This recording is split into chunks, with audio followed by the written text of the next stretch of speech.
who here knows what John Hopkins University is? A lot of them. Why is it an aspiring college? Like, No. is it a good college? No. I think it's a good one, but like. Not for you. Yeah, not for me. May not be for you.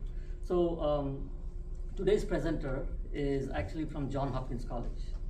So he graduated from there, and he actually moved on to becoming an electrical engineer. And now he's practicing in the field of math education. Right? So I'm talking about Saif Ahmad Islam, right? Saiful Islam Ahmad. So he's going to be our presenter. He's going to be taking you through some of these intricacies of college admission. I'm sure you all would have read some things in your in Google and whatnot, right?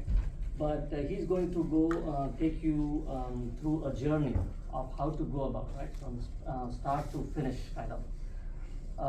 In any presentation, you will get what you want. Only question is, what do you want, right? It's all up to you. If you want something out of this presentation, you'll get it, right? You have to strive. Nothing comes on a platter, especially higher education.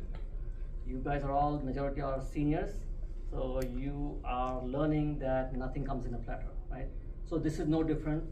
Feel free to ask questions, right? The worst thing that you can do is listen to this presentation and go back home and do nothing. Ask questions. He's the expert. He's here to answer the questions. Make full use of it.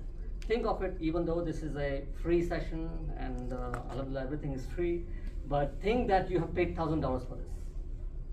If you have paid $1,000 for this, then you don't want to miss this opportunity. Without further ado, Brother Saiful Islam.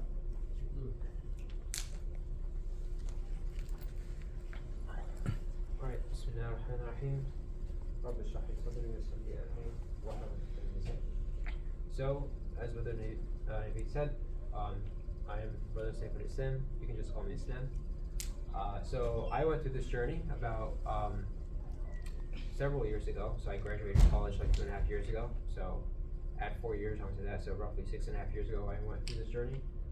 And based upon my personal experience as well as what I've learned, I'm hoping to share with you all, and you guys, I think, are high schoolers, how to navigate the college admissions process. So I know a lot of you guys are seniors, but I'd say this presentation is more generally aimed at the high school student, right? So what should you do? What should your plan be throughout the 4 years of high school as you're preparing for college admissions? But even if you're a senior, inshallah, there should be valuable information for you from this presentation. All right, so can you bring it down? So just to give you a brief overview, I'm just going to start with a very brief motivation of college education, why is it important, and then the two main components. The first is identifying the right college. How do you pick the right college? The second main component of this presentation is what are the core components of the college application process, right? Your grades and transcripts, your extracurriculars, the essay, the letters of recommendation, etc. And finally, Q&A, whatever questions you guys have. So very quickly, I just want to mention 2 points and sort of motivate this conversation. First and foremost, education is part and parcel of our deen, right? The first word revealed in the Quran was Iqra, right? And aside from that, there's, a lot of places in the Quran where, getting an education is emphasized, right? When Allah subhanahu wa ta'ala tells us to reflect on the sun and the moon and the natural world in general, He's telling us to study physics and chemistry and astronomy. Or when Allah subhanahu wa ta'ala talks about, seeing those nations that came before you, He's telling us to study history and archaeology, and so on and so forth, right? So this is, very much an integral part of our deen. And when we go into this, we shouldn't forget about that, right? And the second big thing, or the second big reason is impact, right? So very generally, there are tons of problems that are afflicting not just the Muslim world, but the non-Muslim world as well, right? And, for those of you who want to make an impact, who want to make a change, having a higher education is probably going to be a big part of that, right? I'm Egyptian. I have a lot of family in Egypt. You know, the electricity is always going out. Right? So we're gonna need, and that has to do with there not being sustainable energy, for example. So we're gonna need a generation of scientists, physicists, chemists who can develop and invent more cost-effective solar panels, for example, or more energy efficient solar panels, right? So if you want to make a change, if you want to make some sort of impact, education is very, very, very important. All right. Now let's get to the meat of the presentation. Identifying the right college. I want to start by distinguishing between the three main types of college: vocational schools, 2-year schools, and 4-year schools. Let's talk about vocational schools first, and sometimes they're also referred to as trade schools. So these teach very specialized trades. So think automotive, you want to be a mechanic, electrician, HVAC, etc. Right? In terms of duration, usually 6 to 2 years, and they're going to teach you again applicable skills in a specific or particular area. There are 2 main nearby schools, Lincoln Tech and Universal Technical Institute. Here's the Universal Technical Institute training programs that they have, right? So again, auto, CNC, which is machining, industrial, welding, etc. Right? So if that's something that you might be interested in, definitely consider it. Next are 2-year schools. So as opposed to a 4-year school, you're just doing something for 2 years. You get an associate's degree as opposed to a bachelor's degree. And what are some of the advantages of a 2-year school? So it's cheaper than a 4-year, right? So if your plan is to get a bachelor's, well, you can start off at a 2-year school, save money, and then transfer to a 4-year school. So they are cheaper. Also a lot more flexible. So if you're planning to work while getting an education, you can sort of take courses part-time and be working at the same time. They also have specialized programs like dental hygiene, law enforcement, which is police. And then examples, think Middlesex County College, which is in Edison, Brookdale Community College, and there are others. Finally, there are 4-year schools. So what are the advantages of 4-year schools? Well, first and foremost, to be honest, you're gonna get a lot more career options with a bachelor's, right? You guys are probably seniors, but once you get into the real world and you start applying to jobs, you'll notice that a lot of jobs do require a bachelor's. So unless you're doing something specific, like dental hygiene or nursing or something like that, having a bachelor's will probably open a lot more doors, just because of the fact that a lot of jobs will require or ask that you have a bachelor's. Also flexibility, right? So while you're in college, there is a lot of flexibility in the sense that you can major in different things, minor in different things.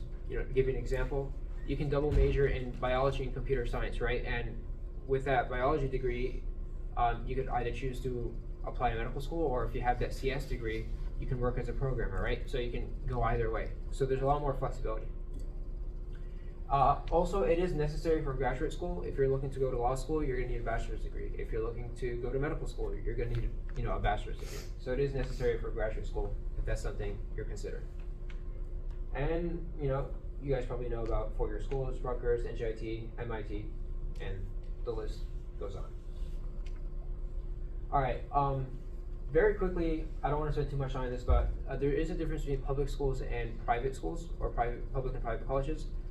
Public colleges are publicly funded, private colleges are privately funded. Public colleges tend to be larger, right? Think Rutgers, 10, 20, 30, 40,000 students, as opposed to private colleges, which tend to be smaller. And that translates into smaller class size, right? In a public college, you're gonna have you'll have like large lecture classes, right? Several hundred students. Whereas in a private college, the class size might be smaller. And so that's something that you're concerned about, something to think about. And then also tuition tends to be lower, and so public colleges tend to be more affordable than private colleges. Private colleges are more expensive. However, there are some private colleges that have very, very generous financial aid. And so even if it is very expensive and it's not something that's within your budget or your family's budget, some of these private colleges, especially like selective schools, like for example Princeton, will have very, very generous financial aid. So it's definitely not a deal breaker, but it's just generally the case, right? That public colleges are more affordable. And then these are just some examples. Rutgers and NJT, those are both public colleges. And then private colleges, Monmouth, Seton Hall, Princeton, NYU. Alright. Alright, and then I want to mention 3 more points. In identifying your college, you obviously want to look at cost and financial aid. You know, like I said, some private colleges, the cost will be so great, right? $60,000 per year, $70,000 per year. And some of these colleges might not necessarily offer financial aid. So if that's not something that's outside of your budget and they don't offer financial aid, then maybe it's not worth applying, right? So definitely look at that cost and financial aid. Majors offered, right? So you want to be an aerospace engineer and work for NASA or for SpaceX. That's great, that's fantastic. But the fact of the matter is, something to keep in mind is that not every college has an aerospace major. Not every college has an aerospace program, right? So think about what you're passionate about, what you want to do, and make sure that the college has that major or program offered. And finally, location, size, and housing, right? So this is important as well. The college might be an hour away. Are you okay every day commuting an hour to the college and an hour back? Or do you plan on living there? So in that case, you might want to look at sort of the dorm situation. Some dorms, they have like public, or not public bathrooms, but like shared restrooms. So the restroom or the bathroom is shared for the entire floor, right? And so if you're a sister, a hijabi sister, that's something, to keep in mind. That's something to keep in mind, right? So location, size, housing. Think about housing. Think about location. Are you going to commute or not? Are you going to live there or not? Can you back up just a little bit? There are sisters who joined. Okay, sure. Quite a few sisters who joined. Maybe back up at a logical point. Sure. You decide how back you want to go. Okay.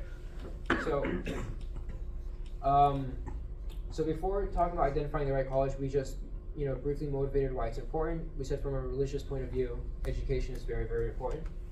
And then we talked about vocational versus 2-year versus 4-year schools. Vocational and 2-year schools have a lot of specialized programs. Think automotive, dental hygiene, law enforcement, police. 4-year schools, it's a lot more flexible. There are more career options. It's also important if you want to go to graduate school, like medical school or law school, whatever it may be. All right. And then public versus private. All right, and then lastly, where I was, we talked about in identifying the right college, you want to look at cost and financial aid. You want to look at majors offered, right? Whatever it is you're interested about, make sure it's offered by that college. And also, if you can, try to look at ranking. Like some schools, their engineering program might not be that good, but they might have a really good pre-med program, and they get a lot of students. They have a really high acceptance of students getting into med school, right?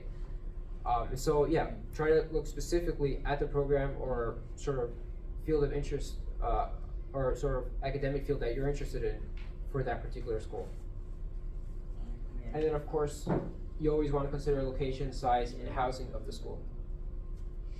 Does anyone have any questions about anything mentioned in this section, identifying the right college? Alright, awesome. Let's move on. Alright, so I did want to talk about this. This is called Big Future. Some of you may or may not have heard of this. I highly recommend that you check it out. So what is Big Future? It is a free and comprehensive college planning website. Right, so you can go on this website completely for free, and you can explore colleges and search schools by type, location, major. Right, so they have this search function. You can input things like what is your preferred major, location, what is your budget, public or private college, and they can help you find colleges. Right, you can build and save a college list to your profile and come back to it as you wish. You can explore careers, right? They have like this career quiz. And then you can also explore scholarships that you're eligible for, right? So if you're interested, definitely check out the website. Yeah. Is it bigfuture.com? So those is bigfuture.collegeboard.org. So it's part of College Board. Bigfuture.collegeboard. Okay. Alright, now let's talk about the actual college application. So the main key components of the college application, I would say, are these six, right? The transcripts, which are basically your grades, extra activities and extracurriculars, standardized tests, the essay, recommendation letters, and then the actual college application itself. So let's go ahead and talk about each of these separately. Let's talk about grades. So this is something obviously that you're going to be working on freshman year through senior year, right? When it comes to grades, two rules. The higher the grade, the better, obviously, right? A B plus is better than a B, an A is better than a B plus, and an A plus is better than an A. All right, so the higher your grades, the better, obviously.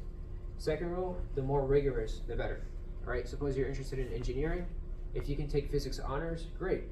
If you can take AP physics, even better. If you can take AP Physics C, which is calculus-based, even better, right? The more rigorous, the better. Colleges will like to see, or they look favorably upon an upward trend in grades. In other words, suppose your freshman year wasn't that good, it was your first year of high school, you're still getting adjusted to it, but suppose your grades generally improve sophomore year and improve more junior year, then the college might look more so at your grades sophomore year and junior year and not give as much emphasis to your grades freshman year, right? So if you show that improvement, that's going to be something that's looked upon favorably. And then obviously, in the courses that you select, or the courses that you want to try to do well in, are those that that align with your academic interests, right? So if you're interested in math or physics or engineering, take as many math courses as you can, right? Especially if you're interested in math, engineering, physics, take as many math courses as you can. If you can take AP Calc, go for it. AP Stats, go for it. The Math SAT subject tests, go for it, right? And the same idea applies to other academic interests, right? If your interest is I don't know, history, then take as many history courses as you can and try to do it as well as possible. Yeah. So that's for grades. Second are your extracurriculars, right? So just like grades, this is something that you do freshman year through senior year.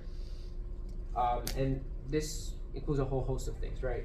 Sports, jobs that you work, volunteering, clubs like, I don't know, the robotics club, math and science competitions, school newspaper. So yeah, a ton of things that you can do here. One thing I would say is keep track of this throughout high school. So you don't want to come senior year, you're applying to colleges and you start asking yourself, all right, what was that place that I volunteered at? How many hours did I volunteer? That job that I worked at, what exactly did I used to do? I completely forgot, right? Preferably try to avoid that. Instead, for those of you that aren't seniors, make an activity timesheet right now, and list everything that you're doing right now, and gradually update it. Right, every few weeks, every few months, update it. All right, this is what's new. Here's what I did. Here's the most recent thing I did on my job. Here's the most recent volunteer experience I have, and so on and so forth. Okay, and finally, what do you recommend for kids those who are seniors now? Any last minute catch up? The majority over here are seniors. Sure. So for those of you seniors, I'd say, so one thing is make sure you accurately record everything you've done, right? Number two, and we're going to talk about this in LORs. Talk to whatever extracurriculars you did. So for instance, suppose you did sports, right? And suppose you did well. Talk to the coach and say, oh, can you write me a letter of recommendation, right? So those extracurriculars that you did well in, tie them in your application through the letters of recommendation and also through essays. And we'll talk about that later. The last point I wanted to mention is aim to excel. So you don't have to, be a part of, 6, 7, 8 different groups. 1 or 2 or 3 extracurriculars is fine, but aim to excel, right? So if you play for the JV, I don't know, basketball team, that's great. If you can play for the varsity team, even better. If you can play for the varsity team and be the captain of the varsity team, even better, right? If you're like the top, if you can, do math competitions at the state level, that's great.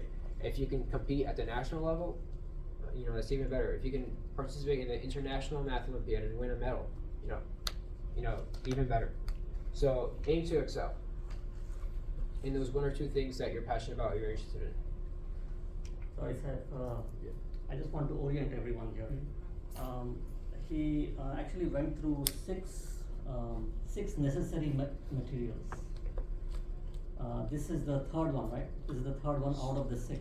So transcripts was number one, activities and extracurriculars number two, so grades and extracurriculars, and this is the third one, SAT. So orient yourself, right? These are the six necessary steps.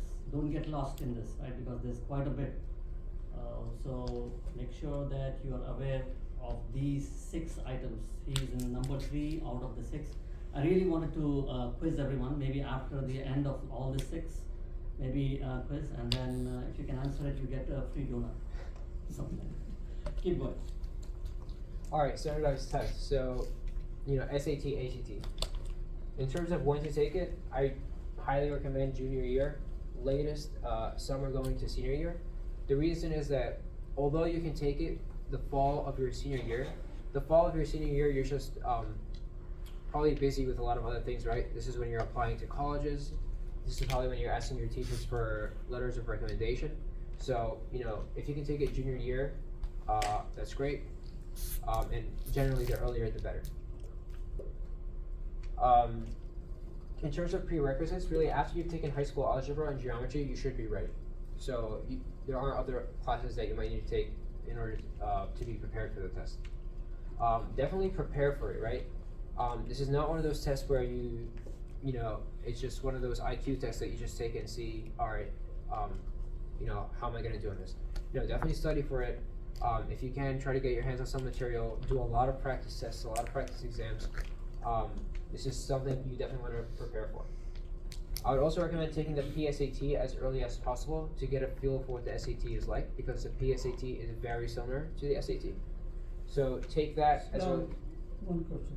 It is for my own satisfaction. I'm not going to college, but these 6 categories, how are you going to prioritize them? Like all 6 have the same importance, or out of 6 where you should stand? Like this one is the most important. Like you not SAT. If you're low, if your extracurriculum activities are minimal, but you have excellent SAT scoring, so would you still be like that? You should still be concerned that, oh, I'm sorry, I should have been playing. I should have been working in a hospital or volunteering. Is that important extracurriculum? Yeah, that's a great question. So, as I understand it, is there some sort of hierarchy of importance for these different categories?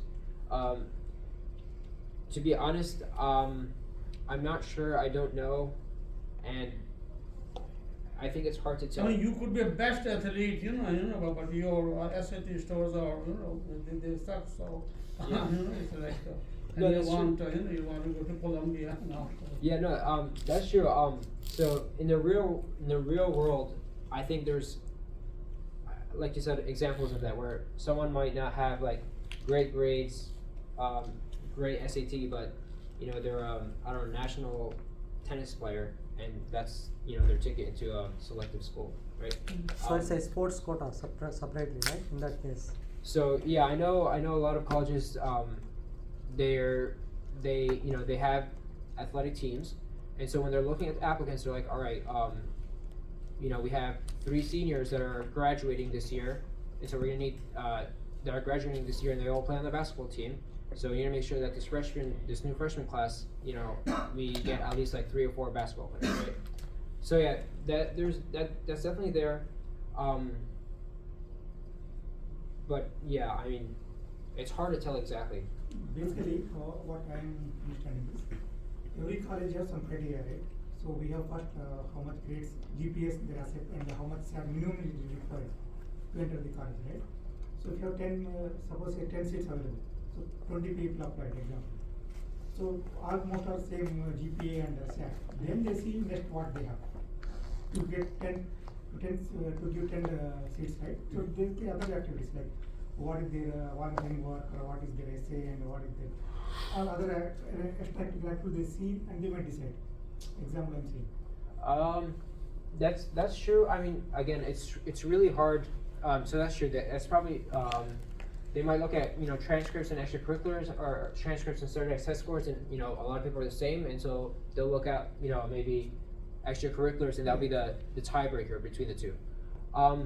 Maybe. I mean, I've read crazy things, like for example, a lot of colleges, they like to, especially selective colleges, they like to say, oh, we have our incoming class is from all 50 states of the United States, right? And so there might be 2 students, and they're all the same, but one is from North Dakota, and they want to have at least 1 student from every state, and so they'll take the student from North Dakota so that they can say, oh, we have students from every state. I remember, I think about 15 or 20 years ago, there was a very deep debate among the colleges because they were giving so much importance to the athletes, that the people who had the best grades and the best scores. So they realized that they should have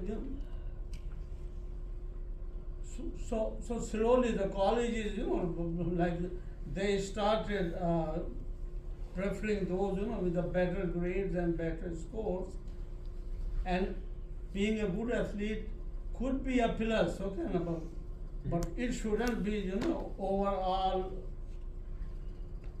advantage, like you could be the best athlete, but listen, you want to come to this college, look at your grade, like you're gonna just play here, how are you gonna do studies?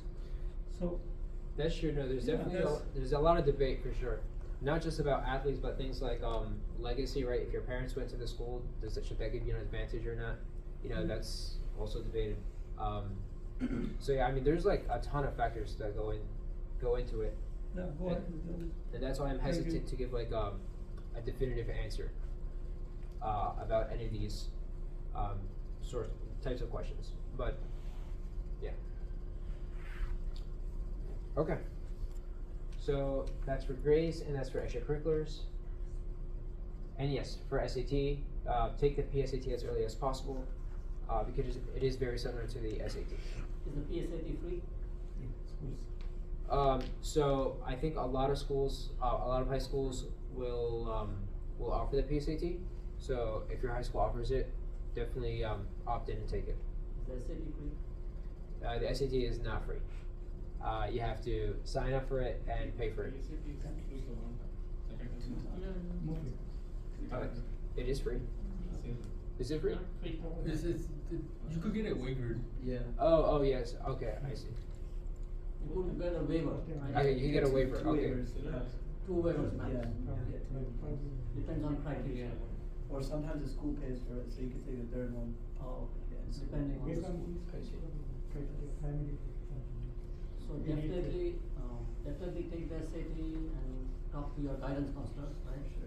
Your school's guidance counselor, right? I think they will be the best person to tell you if it's free or if it's whatever. There are college board, they have financial aid, what conditions are there.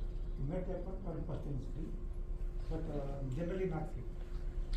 Yes. Yeah, I think that's true. So yeah, if you can qualify for those fee waivers, then definitely do them.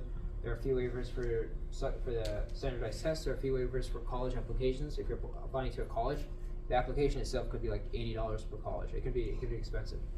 And so if you can qualify for the waiver, definitely take advantage of that. Okay. All right. So this isn't one of those 6, but I just wanted to talk a little about this, which is deadlines. So, the summer between junior year and senior year, identify the college you want to go to and make that list. And for each college, make sure you know the required materials and the deadline. And in terms of deadlines, there are in general, 4 main deadlines for colleges, right? So there's early decision, early action, I'm sorry, that's a typo. That should be regular decision and rolling decision. Now, early decision and early action deadlines are typically November of senior year. Now, what's the difference between early decision and early action? If you apply to a school early decision, it is you're committing to that school. So if you get accepted, you have to withdraw all your applications for all other schools, and that's the school you have to go to. Okay? Early action is does not involve any sort of commitment. You're just applying early, and so you get to hear back earlier from the school. And then regular decision, that's just a regular decision, regular deadline. Those are typically between January 1st and March 1st of senior year. And then there are rolling decisions, and those don't have a strict deadline. You just apply, and then a few weeks later, they'll get back to you. So early decision is November 1st? Typically November of senior year, so yeah, it could start as early as November 1st. So if you are senior, you have 8 days for early decision. Yeah, that's a good point. If you're a senior, you have roughly a week for either early decision or early action. Okay. So who's planning to apply for early decision? Somebody in this crowd for early decision? 1, 2, 3, 4. Oh wow, so you're prepared to commit 100% to the school? Oh wow, nice. So four people are committed for that's good. And maybe we can know their college or strategy, and maybe they can also help. Maybe after this we can go through something like big future and see what was their strategy. something Okay, like that. sure. Maybe you decide. Okay. Alright, now college essay personal statement. In terms of time, I recommend between junior year and senior year. Again, don't push this off to the fall of your senior year. You're probably going to be busy with other things like the actual college application, stuff like that. So if you can get this done this summer between junior year and senior year, all the better. Make sure make sure at least one other person reads it and gives you feedback. Make sure that someone proofreads it. The last thing you want is to send in a personal statement or essay that has grammar errors. It's going to reflect poorly on you. Don't repeat things already in other parts of your application, right? This is, extra space the college is giving you to present yourself to the college, right? Don't mention things that you've already mentioned, for example, in your activity sheet or extracurriculars. Like, if you won competition XYZ or you were a varsity player on the, baseball team, you don't have to mention that again in your essay.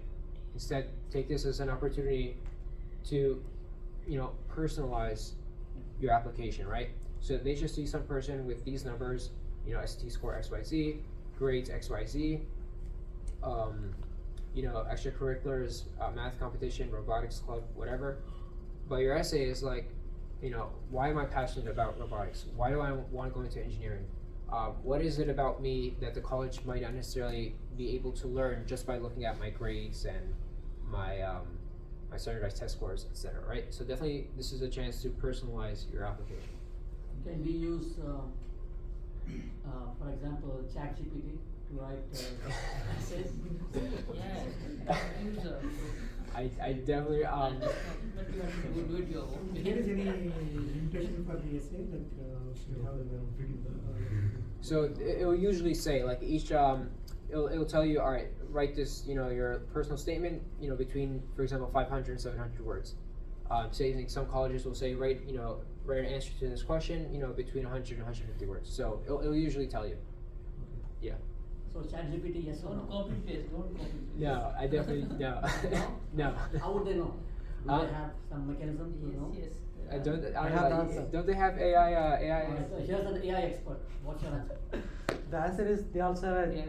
another AI applications. Understanding Yeah. that they are taken from- Check it will tell you that has been generated through AI or whatever it is. So it will give the answer. So guys, Identify. this gentleman over here, he's an AI expert. You know whom to track. If you want more help. All right. Before we go on, any questions from the sisters? If you don't want to be vocal, you can pass on the question to me. I can pass it on to the website. Sure. I have a question about the essay. does it like have to be about like why you wanna like let's say you pick like profession in doctor, why you wanna be a doctor? Because like I know some of my teachers and counselors were saying like write a story that like describes your personality, like an incident that happened, something like that. What exactly do you like write in? Sure. So the question is, what exactly do you write in your essay? So a few things on that. First and foremost, sometimes you'll be given a list of topics that you have to choose from, right? And so in that case, you have to choose one of those topics. Generally speaking, it's just, like I said, an opportunity to present yourself, present who you are to the admissions. And what I mean by that is either present your passions, right? Why am I, passionate about writing? Why do I really enjoy writing? Present your passions. Or it can mean present your goals. I really want to be XYZ. It could be an opportunity to talk about what motivates you, right? When I was younger, a lot of people in my community, suffered from disease XYZ, and so when I grow up, I want to do something about that, right? So it doesn't have to be a specific topic, but definitely a chance to talk about what you're about, what you want to do, what motivates you, that sort of idea. Hope that answers the question. Any other questions? Does it need to match like what your major is? Sorry? I said, does it need to match what your major is or anything like that? It's more of like a general problem. I don't think it needs to match exactly your major. Because I remember when I was applying, some prompts were like, talk about a time where you were, when you were facing a moral dilemma and how you went about choosing the moral decision, right? So that might not necessarily be related to your major, but so that might not necessarily be related to your major. But again, it is a chance for them to know you more as a person. There is any restriction? We have only one essay or customized essays for different colleges? Sure. So there are there's usually a main college essay, and then in addition to that main college essay, some colleges will ask you to write an essay specific to that college, what are called supplemental essays. So you go on the Common App, for example, and write your main personal statement or your essay. And then, Rutgers might ask you, all right, suppose you're applying to the Rutgers, medical program, 7-year medical program, they'll ask you, all right, talk about why you want to go to the Rutgers medical program, right? And that's specific to Rutgers. And so, so in addition to the main essay, there might be supplemental essays as well. Yes. Does it matter if I copy and paste like my own supplementals that I wrote between the colleges if they're like pretty similar questions? Definitely, no. Go for it. So it's fine. Okay. Yeah. I did hear though that, or from my understanding, it is helpful if you sort of personalize, if you customize the essay to a specific school, right? So, why, a lot of schools might wonder, why us? Why do you want to come? Why do you want to do our specific engineering program? What is it about our engineering program as opposed to the engineering programs of so many other schools out there? And so if you can customize it to that specific school, that's definitely better. Okay. Question. Sure. So what about like extracurriculars in like your major? Like I notice when I'm filling out my activities and stuff, they have nothing to do with what I'm majoring in. So is that like a breaking point for colleges, or is that like, what is it with that? No, definitely not. No, I mean there are, people that their main thing is sports. They play a lot of sports, but they want to study, economics, right? So sports isn't directly related to economics, but it's totally fine. That's totally fine. Any other questions? I have a question. Sure. Sorry, it's maybe a stupid question because I don't know how it's working here. For a college, how I know the requirement of grade or subjects I have to study in high school, this stuff. So I'm Egyptian too, so I don't know how it's working here. So just one. Okay, great question. So I guess the question is, how do I know what the requirements are for Each college. for each college, right? Any college. So I would say that these are generally the main requirements, right? They're gonna want grades, activities. They might want you to take the SAT or ACT, although some schools no longer require that, and essay and recommendation letter. Yeah, so these are the main requirements. In addition to that, yeah, I think I'd say these are the main requirements. You were asking about things like grades, maybe something like. Yeah, grades, of course, grades and subjects. What Same. subjects to choose it? Um, I think, brother Saif, the big future, right? Mhm. I think to answer to his question might be in big future. Maybe you go back to big future and give us a detailed overview of big future, right? Because to his point, right, I have, let's say for example, I have in my application, I have a GPA of 2.9, and then I have a SAT score of 1100, and I want to major, I want to get into medical, whatever, right? And I want to get into NYU medical. And so I think big future, can you give us a walkthrough? How can my application go through into NYU medical? Okay, I think I understand. So, yeah, so a lot of schools might not have a strict GPA, for example. They might not say, oh, you need to have at least a 3.7. They might not have a strict standardized test score, like saying, oh, you have to have at least a 1400 on your SAT. But a lot of schools do publish, or like they do have like ranges, right? So, a lot of the students that got into the medical program at Rutgers, they had at least a 3.8 GPA. And a lot of them had and the average SAT score of that class was like, a 1450, right? And so that's something to look at when you're applying to these programs, right? Like, how do my stats compare to what the average is? And one way you can do that, or a helpful resource, as Brother Naveed said, is Big Future. So you can sort of, using your background, what your grades are, what your test scores are, other things like what you want to major in, sort of search for colleges, and then they'll give you what is a good fit, or like colleges that are best fits. Okay. Yeah, basically, I went to a couple of college fair in at least 5-6 colleges where I spoke. They're talking about grade, GPA and SAT, and anyway recommendation letters and all that's common. Others extractive activities they are not speaking about clearly. So these are the cutoff, like okay, my college has this much GPA and this is SAT. Mm. So yeah, exactly. So some schools, they'll have like. But specific medical programs or any aid colleges, right? Probably others may apply. Okay. Can you go to previous slide? So that is the URL. Okay, use that URL, bigpicture.college.board.org. So if you want to make a note, please make a note. If you want to take a picture, and customize it to your needs, right? Whatever you want to search, whatever you want to find. This will give you a great result of the area. Even I think by geography, right?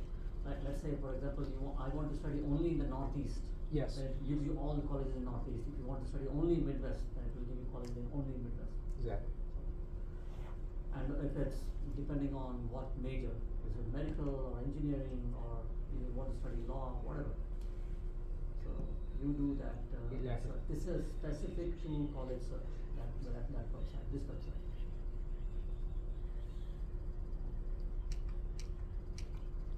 Okay. So deadlines, college essay. Oh, so the last thing I wanted to say for the college essay, in addition to not repeating things in other parts of your application, is definitely look at examples. So you can go on Khan Academy. Khan Academy is they have a lot of coursework. They have a lot of courses like on physics, engineering, math, history, and whatnot. They also have sort of a course on college admissions. And in that course, they have like examples of essays of different students. So definitely look at different examples, look at essays, and then on Khan Academy they'll have actual admissions officers. Like they had an admissions officer at Stanford talk about what she liked about a particular essay and what she didn't like about the essay. So look at those examples on Khan Academy. Look at what the admissions officer said about those specific examples. What was the essay lacking? What did it have that was good? All right. So yeah. All right, and then finally, letters of recommendation. So this is something that you're not going to do. Instead, it's going to be someone else that does it for you. And so since someone else is doing it for you, you want to give them as much time as possible. I would recommend at least 1 month before the application deadline. So if you're applying November 1st, early action, early decision, at the very least, or at the most, talk to the person that you want to write your LOR by at most October 1st, right? The earlier the better. If you want to email them over the summer, go for it. In terms of quantity, most schools will require 2 to 3 letters of recommendation. You want to reach out to someone who knows you well and that can write well about you. What does that mean? Well, if you're in a class with 50, 60 students and the teacher doesn't remember your name, that's probably not the best person to ask. Instead, if it's someone that knows you, it doesn't only know your name, but knows you well, like worked with you a lot. So, for example, a class that you did really well in, and the teacher was like, "Oh, you're really, really good. Whenever a student is struggling, I'm gonna have them come to you and you tutor them, right? Because you're just really good." And then that teacher got to know you, personally, on a personal level. That's someone that you might want to ask for a recommendation letter, because that's someone that's not gonna write something that's very generic, right? So yeah, you can ask teachers for letters of recommendation, but not just teachers. You can ask your sports coach, right? You're on a team, and you had a great relationship with your coach. He can write very well about you, and write about how you've improved, how you're a great team player, etc. Definitely reach out to your coach. Club supervisors, community leaders, etc. So your letter of recommendation doesn't have to come from a teacher. Instead, find someone who knows you, who you think knows you well, who you think can write personally about you, not something that's very generic, like he was a great student, at the end, right? So yeah. Alright, and then aim for relevance between the letter of recommendation and your academic interests. So if you're interested in engineering and you can get your robotics club mentor to write your letter of recommendation, that's great. If you're interested in going pre-med, maybe it's not the best idea to ask your Spanish teacher for a letter of recommendation, right? So if you can tie your letter of recommendation, the person that writes it, with your academic interests, that would be great. And that's it. This here is just the reference. So again, I highly recommend Khan Academy. They have this college admissions course. They have this college admissions course. Definitely check it out. A lot of information I got was from this reference, and that's it. Guys, only 2 more minutes and then we're going to wrap up. I know some people are starting to leave. Help yourself with some donuts and ask your questions. This is the time for your Q&A. Sure. So Ask your starting questions. from first quarter of senior year. Sorry? Admissions, some colleges starting from November 1st. Senior So year. yes, some deadlines are as So early as November grades 1st. are still considered only for 11th grade? Junior till junior, or we have grades eligible? Oh, great question. So for early decision and early action, they're going to look at your grades until the end of junior year. For regular decision, they're going to look at grades up until the middle of senior year. So once decision make, even though if the grade come less, they will not know man, right? I mean, suppose one college assume that 3.8, assume that their their criteria is 3.8 minimum. So that time we have 3.8. But later, after 2 quarters, it went to 3.7, assume that. Mm-hmm. So already they made decisions, their admission to college. So that will not have any effect, right? So they might what they might do is sort of send like a warning saying, hey, we noticed that your grades went down, so like as long as you had that 3.8 before you applied, then hopefully inshallah they'll accept. But if your grades do go down, they might send like a letter, like kind of like a warning, to sort of warn you as you prepare to go to the college. But inshallah they don't like reject that or like rescind that the acceptance.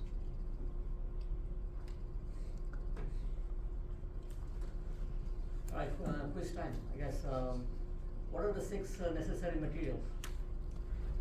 Who can name them? Who's that one person who can name all 6? Okay, here's a boy. Can you name all 6? I think it could.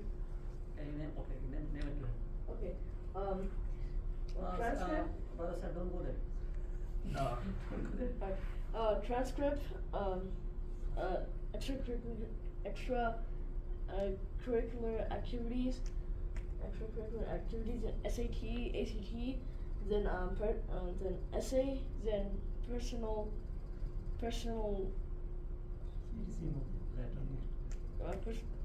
letters and letter of recommendation. You got it? Yes. I think so. So can he apply to college now? Good job, Farhan. He's only eligible. What is that website name that the website was talking about? Small future. Does anybody remember? Anybody else other than Farhan? Big future. Big Fish? Big future. Big Fish. Any questions from sisters? Sisters, any questions? Yeah, sure. I have a question about extracurriculars.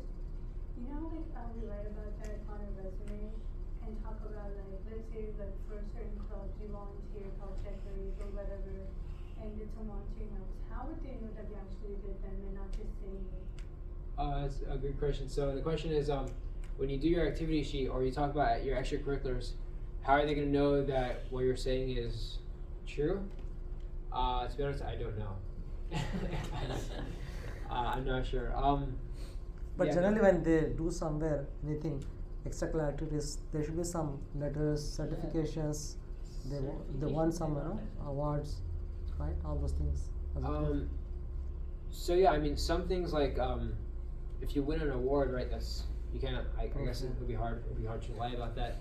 But if you say like you volunteered at a hospital for like, and you didn't actually volunteer at that hospital, how would they know? Well, I mean, they would know if they contacted the hospital and asked them. But are they going to do that for every student? Are they going to, contact, the hospital and say, hey, did this person actually volunteer at your place or not? So AMFHS sometimes get the calls from the schools. Sorry? AMFHS, American Muslim Family, is a volunteer organization. Oh, really? Yeah, and people, like kids applied it, and they put the volunteer name, number. Oh, wow. And he generally gets the call from the school. Okay, so I guess they do confirm. Maybe random, or maybe, I don't know. Yeah. Like an audit. But they in the transcript they ask all the details. They ask for the reference number and other things as well. So, oh yes, that's true. They I think, I'm not sure, but I think they might ask for like whoever the mentor was, like the if it was like, like Brother Nazir said, AMFHR, they'll ask like, all right, who's the president or who's the leader of that organization? What's their, phone number or something like that. Any other questions? Any other questions? Thank you. I think the next presentation should be on the FAFSA form. On the what? FAFSA. On the FAFSA, and there is a big thing about FAFSA and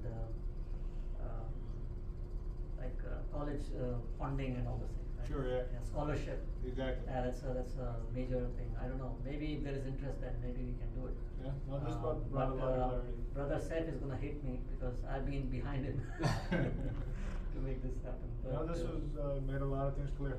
It was awesome. Yeah. Good job. Thank you. All right, thank you Thank you. everyone. Thank Please you. help yourself with some donuts.